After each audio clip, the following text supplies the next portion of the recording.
हमारे इस चैनल में आपका स्वागत है। आज का हमारा टॉपिक है ग्रेविटेशन फोर्स, जिसको आज हम समझेंगे।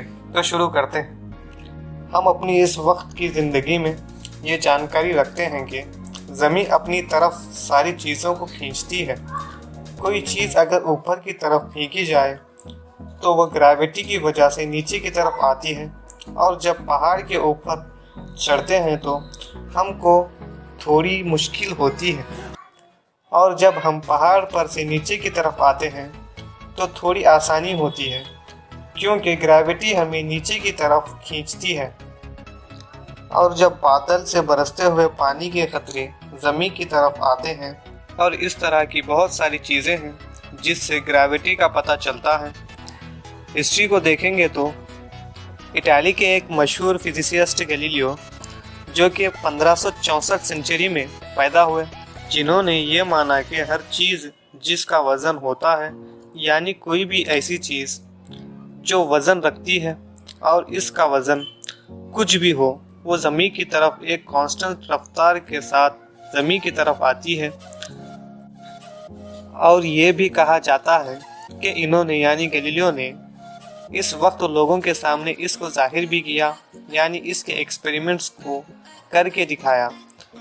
और गैलीलियो ने एक एक्सपेरिमेंट्स भी किया था जिससे इन्होंने ज़मीन के ग्रेविटेशन फोर्स की वैल्यू मालूम की थी, और जो कि बाद में मॉडर्न साइंस में जो ग्रेविटेशन फोर्स की वैल्यू मालूम की उससे काफ़ी नज़दीक थी। यानी गैलीलियो की ग्रेविटेशन फोर्स की वैल्यू सही तो नहीं थी, लेकिन सही वैल्यू से दूर भी नहीं थी। शुरू से ही कई मुल्कों के लिए प्लैनेट्स और स्टार्स की मूवमेंट स्टडी का सेंटर था, जिसमें वो यूनिवर्स के बारे में जानने के लिए बेचैन थे।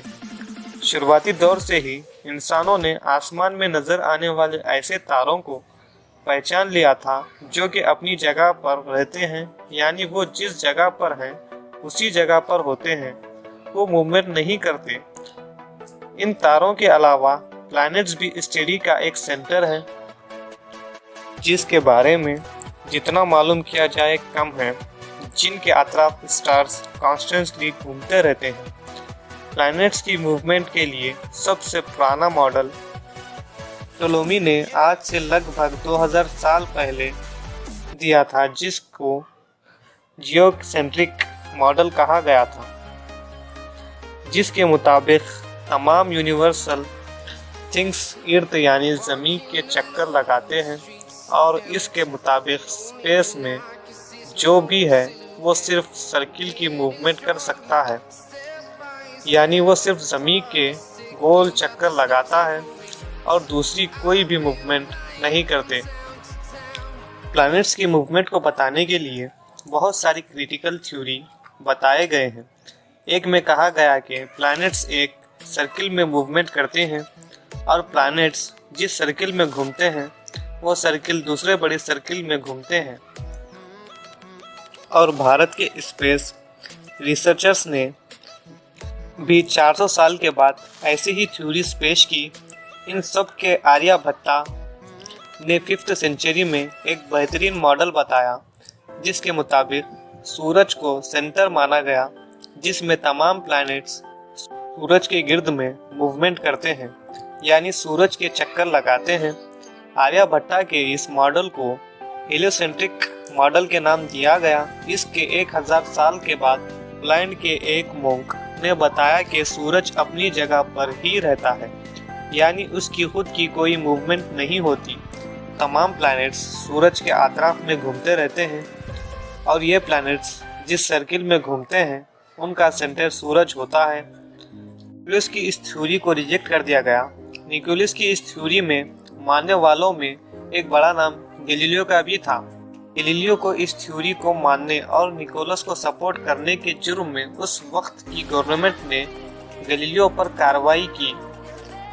डेनमार्क के एस्ट्रोनॉमर जिनका नाम टाइक्लो था, जिन्होंने अपनी पूरी जिंदगी प्लैनेट्स को स्टडी करने में लगा दी, और टाइक्लो की तरफ से जो इन्फॉर्मेशन थी उसको स्टडी करने के बाद कैपलर ने फिजिक्स में 3 लॉ दिए, जो अब कैपलर्स लॉ कहलाते हैं। आप तरह इस वीडियो को ख़त्म करते हैं। जाने से पहले आपके लिए एक सवाल है, समी अपनी तरफ किसी भी चीज़ को कितनी स्पीड से खींचती है? अपने जवाब को कमेंट बॉक्स में बताएं। मिलते हैं अगली वीडियो में एक और नए टॉपिक के साथ। तब तक के लिए खुदा हाफिज।